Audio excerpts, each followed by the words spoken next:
kanina, madaling araw pa, nandito na ang mga tao. Kahapon pa, pinaghandaan na namin ito. Pinaghandaan na ng mga mamamayan dito. Naggawa na ng mga barikada kagabi doon sa ombudsman. Kasi ang alam namin nilang papasukin dito sa may ombudsman, dito sa may dulo sa may tulay at dito sa may Trinoma. Kaya pinalabas namin lahat ang mga tao. Kagabi alauna pa lang, mayroong mga kulang-kulang 100 pulis na pumasok dito sa mga community. Kaya naalerto ng mga tao. Kaya alas 5 pa na madaling araw, gising na kami. Nag-uumpisa na kami dito na nagpro-programa. At kanina, mga bandang alas 8, nagdatingan na ang mga demolition team. Nagdatingan ang dami, hindi ko mabilang kung ilang truck yon dahil umikot yung iba nandito lang siya sa may Trinoma, pero nagpormasyon ng mga tao dyan, mga kababaihan, kabataan at mga katatayan. Ngayon, pinilit din nila na itulak yung mga tao at nagkaroon na ng kaunting batuhan, meron din mga provokador na galing sa mga pulis. Kaya napasok nila yung isang lugar. Matapos yung misa, nanawagan tayo sa mga tao na kailangan na paglaban na natin paninirahan natin.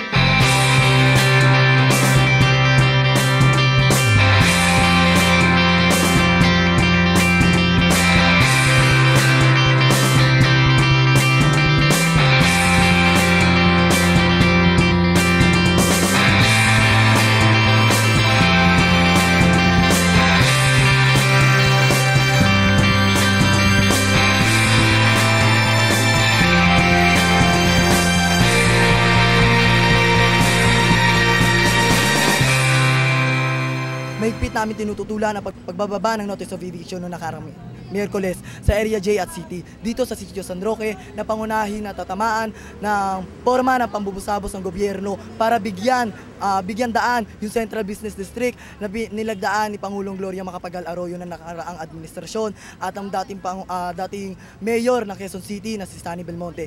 Kung dito pangalan sa San Roque, hindi na kayang i-budget ang mga magulang namin yung ginagastos namin araw-araw sa pagkain pa lang, pambayad sa kuryente, sa patubig at sa ano-ano pang pangangailangan araw-araw.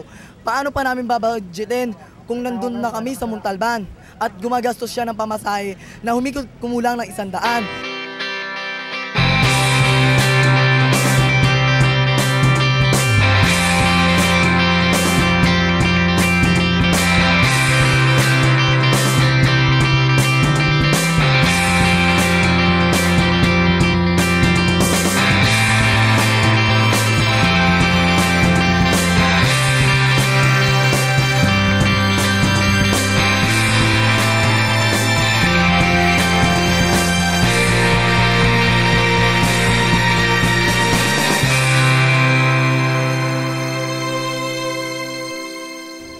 Ito nga yung panawagan namin, ang mensahe kay Noynoy, dapat nakikita niya itong nangyayari dito sa ating bansa, lalo na itong paglaban ng mga maralita, na sinasabi niya ang maralita ay uunlad sa kanyang paggogobyerno. Sa kanyang panunungkulan, pauunlarin niya ang maralita. Pero nakikita ngayon ng mga maralita ngayon dito, ang nangyayari ng karahasan ng ginagawa ng mga kapulisan, mga pasistang mga pulis at MMDA, tsaka yung NHA. Yun ba yung sinasabi ni Noynoy na tuwid na daan? Kaya ang masasabi ko lamang mga kasama, ang tuwid na daan ay tayo ang gagawa, hindi si Noynoy.